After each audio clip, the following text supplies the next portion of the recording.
Good afternoon, DY. I'm Molly Young. And I'm Ava DeBreo. Welcome to the Dolphin News.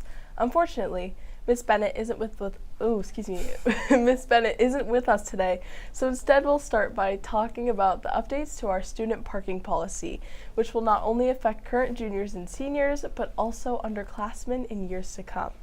The new guidelines are designed to improve safety, increase accountability, and foster a positive school culture. The policy will go into effect on Monday, March 2nd, and students must register via Google form in the lagoon before then.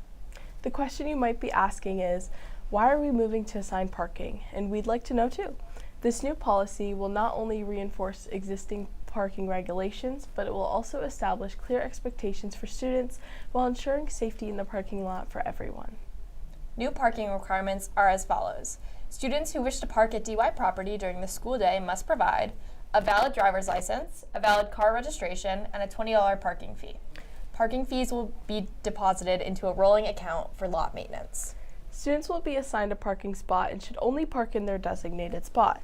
These assigned spots will allow for reduced stress around parking, increased safety, and clear consequences for policy violations. It's important to remember that parking on the DYRHS grounds is a privilege, not a right, and that parking privileges can be revoked. Students may lose their parking privileges because of any one or more of the following: excessive absences, tardies or dismissals, a combined total of 5 or more than 5 disciplinary referrals, or a failure to follow parking guidelines. The administration hopes that these new guidelines will encourage strong attendance, academics, and behavior. If things go well, admin may consider the implementation of future benefits like decorating your spot, preferential parking, and possibly even open campus privileges. Remember, the new policy goes into effect on March 2nd. Make sure you sign up on the Google form in the lagoon before then. Everyone is looking for positive social change in the building, including more upperclassmen stepping up as role models and leaders. Be here, be responsible, and be respectful. I don't think that's too much to ask, do you, Ava? Not at all, Molly. Let's work together to continue making our school a place that we are proud of. Okay, now let's go to Dom for our sports news. And I'm proud of these sports. Thank you, Ava. Let's take it. As I was saying, thank you, Ava. Let's take a look at a busy weekend ahead for the DY Dolphins. Today, the boys basketball team heads to Martha's Vineyard for a 4:30 start. Then at 5:30 p.m., the girls basketball team hosts Martha's Vineyard here in the DY Gym. On Saturday at 3 p.m., hockey takes center stage at the girls hockey team takes on the Barnstable Co-op at the Tourniquet Arena in South Dennis. On Saturday, 3:30 p.m., the boys hockey team hits the ice against the Upper Cape Tech at the Gallo Ice Arena in Bourne. Back to you, Marcia, Ava, and go Dolphins!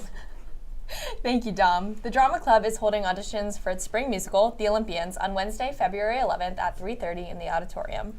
From their perch on Mount Olympus, the Greek goddesses realize that life on Earth isn't exactly fair to female mortals, so each goddess picks a mortal girl to compete to become the first Greek heroine. When the male gods catch wind of it, they try to thwart their plans, and chaos ensues.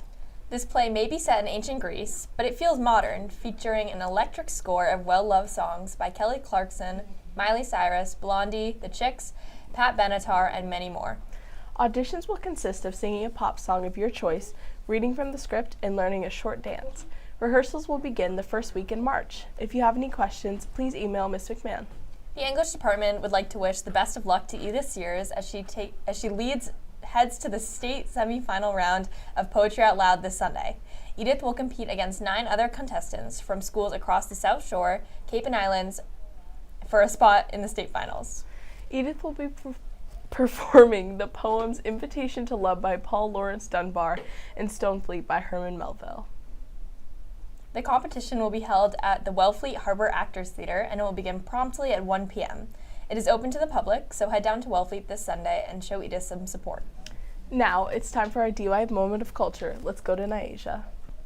Well, I'm not Naija, but thanks, Ava. February is Black History Month, and this year marks the 100th anniversary since the organized celebration of Black history and its culture began.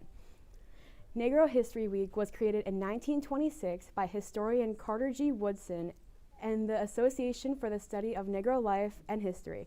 Their life goal was simple but powerful: to make sure Black history was being taught in U.S. schools. Woodson chose the second week of February because it lined up with the birthdays of Abraham Lincoln and Frederick Douglass, two figures who were already widely honored in Black communities. Woodson believed that teaching Black history wasn't optional, it was essential. He saw it as a way to preserve dignity, identity, and truth, especially in the face of racist narratives like the so-called lost cause of Confederacy, which downplayed slavery and tried to reframe the Confederacy as noble and heroic. At first, Negro History Week didn't have much official support, but over time, state education departments and city school systems began recognizing it. As the years went on, it kept growing in popularity and it expanded from 1 week to 1 month. President Gerald Ford recognized Black History Month in 1976, saying that the nation's bicentennial was a good opportunity to start honoring the achievements of Black Americans, which too often had been overlooked and dismissed. Woodson once said, if a race has no history, it has no worthwhile tradition. It becomes a negligible factor in the thought of the world. For him, history was essential to identity, and recognizing that history ensured that minority populations could never be erased. Happy Black History Month, DY. Back to you, Marcy and Ava. Molly. Thank you. To honor this, Black History Spirit Week will take place next week, and all students are invited to participate. On Monday, we'll kick things off with Black Athletes and Sports Day, where students are encouraged to wear jerseys or team colors to honor Black athletes and their impact on sports. Tuesday is Roots and Heritage Day. Celebrate African heritage by wearing bold, bright-colored clothing such as colorful head wraps, scarves, or jewelry inspired by African culture. Wednesday will be Black Excellence Day, recognizing the contributions of Black individuals across various fields. Students are encouraged to wear professional business attire. Thursday, we'll observe Civil Rights and Justice Day. Students are encouraged to wear black or green clothing to symbolize unity and solidarity within the community. On Friday, we'll wrap up the week with Music Legends Day, paying tribute to the legendary Black musicians and performers who have shaped music and culture. Again, everyone is invited to participate in this celebration. On another note, the second semester round of SATs is starting up. DUI will host 2 SAT dates this spring, Saturday, March 14th and Saturday, May 2nd. Make sure you sign up early. Testing on these dates is easier because they're here at DY. Taking the SAT here means testing in a familiar environment with people you know rather than testing at another school or testing center. And if you're wondering if you should take the SAT, here's why taking the SAT matters. It keeps your college options open. Many colleges still look at SAT scores. Strong SAT scores can qualify you for scholarships and financial aid. It shows your growth. Taking the SAT gives you a benchmark and a chance to improve, especially if you plan to retake it. And don't forget to register and take advantage of this opportunity right here at your school. Now it's time for our Dolphin of the Week, who will receive a free sub from Jersey Mike's. This student is described as a consistently positive presence in the classroom and the school. He's always polite and kind to teachers and classmates alike. He has a gentle nature and is always productive. This week's DY Dolphin of the Week, as nominated by Miss Weston, is Mackinson. Keep up the good work, Mac. To receive your free sub, please see Mr. Winham in room 414. Now we go to Kenzie again with our weekend weather update.